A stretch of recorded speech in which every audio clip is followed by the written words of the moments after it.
इस कहानी के कहानीकार ईश्वर पेटलीकर हैं। इसमें कहानीकार ने एक माँ की ममता का बड़ा ही मार्मिक चित्रण किया है। माँ के लिए बच्चा समान तथा प्रिय होता है, किंतु माँ का प्रेम उस बच्चे के प्रति अधिक होता है जो सबसे छोटा होता है।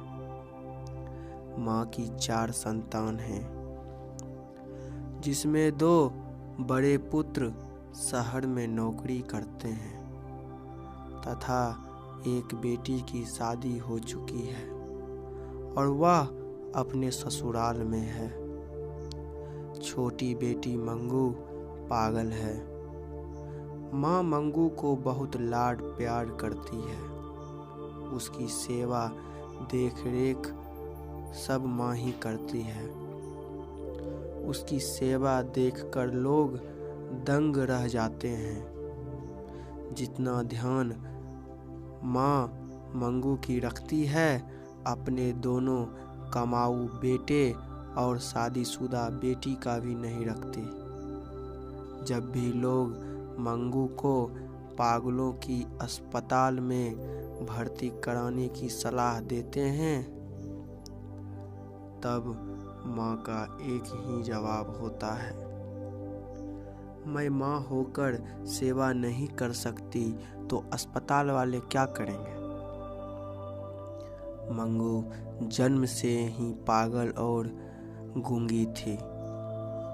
जिस तरह मंगू को पालती पोसती सेवा करती, उसे देखकर सभी माँ की प्रशंसा करते थे।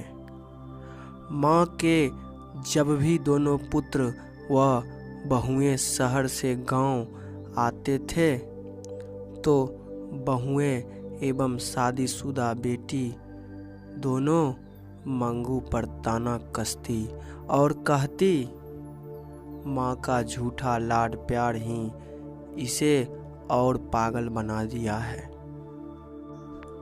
आदत डालती तो नित कर्म का तो ख्याल रखती, डांट से तो पशु भी सीख लेते हैं। शादीशुदा बेटी भी ऐसा ही बात सुनाती थी। पुत्र माँ के भाव को समझते थे, इसलिए वे कुछ नहीं कहते थे। इसी बीच मंगू के गांव की ही एक पागल लड़की कुसुम अस्पताल गई और दूसरे ही महीने ठीक होकर आ गई। गांव आई तो सभी लोग देखने दौड़े। अब लोग कहने लगे, माँ जी एक बार अस्पताल में मंगू को भर्ती करा के तो देखें, जरूर ठीक हो जाएगी। इस बार माँ ने मना नहीं किया। बड़े बेटे को चिट्ठी भेजवाई, लेकिन माँ की रात की नींद छिन गई। वह पूरी रात बेचैन रही, सोच रही थी कैसे रहेगी मंगू अस्पताल में। चिट्ठी पाकर बड़ा बेटा आ गया। मजिस्ट्रेट से जरूरी कागज तैयार करवाया। माँ को लगा कि बेटा भी मंगू से छुटकारा पाना चाहता है, जो जल्दी जल्दी करवा रहा है। आखिर अब जाने का दिन आ गया।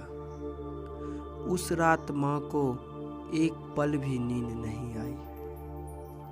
जब मंगू को लेकर घर से निकली तो लगा जैसे पूरे ब्रह्मांड का बोझ उस पर आ गया हो। बेटे का दिल भी भर आया। माँ भारी कदमों से मंगू को अस्पताल लेकर पहुंची। अस्पताल में मुलाकात का समय था। लोग अपने अपने मरीजों से मिल रहे थे। एक पागल के साथ उसकी बीवी बच्चों की बात कर रही थी। एक पगली तो अपने पति से लिपट गई, बोली, ये भूतनियाँ मुझे अच्छे कपड़े नहीं देती। उसकी परिचारिका ने हंसकर कहा, खा लो, मैं सब दूंगी। माँ को विश्वास हो गया कि ये लोग दयालु हैं। डॉक्टर आ गई। मंगू का कागज देखा। बेटे ने कहा, मेरी मंगू का ख्याल रखिएगा। मैट्रन ने कहा, आपको चिंता करने की जरूरत नहीं। तभी बीच में ही माँ ने कहा, बहन, यह एकदम पागल है, कोई न खिलाए तो खाती भी नहीं, नित्य कर्म भी खुद से नहीं करती, रोशनी में इसे नींद नहीं आती। कहते कहते माँ रो पड़ी। सभी लोग उसकी रुलाई से संजीदा हो गए। मैट्रेन ने कहा, धीरज रखें, यह भी कुसुम की तरह ठीक हो जाएगी। यहाँ 4-5 बार बिछावन की जांच होती है। जो नहीं सोते उन्हें दवा देकर सुलाया जाता है। जो खुद नहीं खाते उन्हें मुंह में खिलाया जाता है। माँ ने बहुत सारी बातें बताई। माँ की बोली के आगे मैट्रन भी चुप हो गई। आंखें नीचे किए बोली, मंगू को छोड़ माँ बेटे दोनों जब बाहर आए तो दोनों के चेहरे पर शोक के बादल थे। रास्ते भर माँ रोती रही। रात भर माँ के मन में एक ही बात गूंज रही थी, मंगू क्या कर रही होगी। इतनी ठंड में किसी ने उसे कुछ ओढ़ाया होगा या नहीं। मंगू के बिना माँ को आज बिछावन सूना लग रहा था। बाहर बेटे को भी नींद नहीं आ रही थी। जब सुबह हुई तो एक चीख सुनाई पड़ी, दौड़ो रे दौड़ो, मेरी मंगू को मार डाला। बेटा चारपाई से उछल पड़ा। माँ मंगू के बारे में सोचते सोचते पागल हो गई और वह भी उसी श्रेणी में मिल गई। धन्यवाद।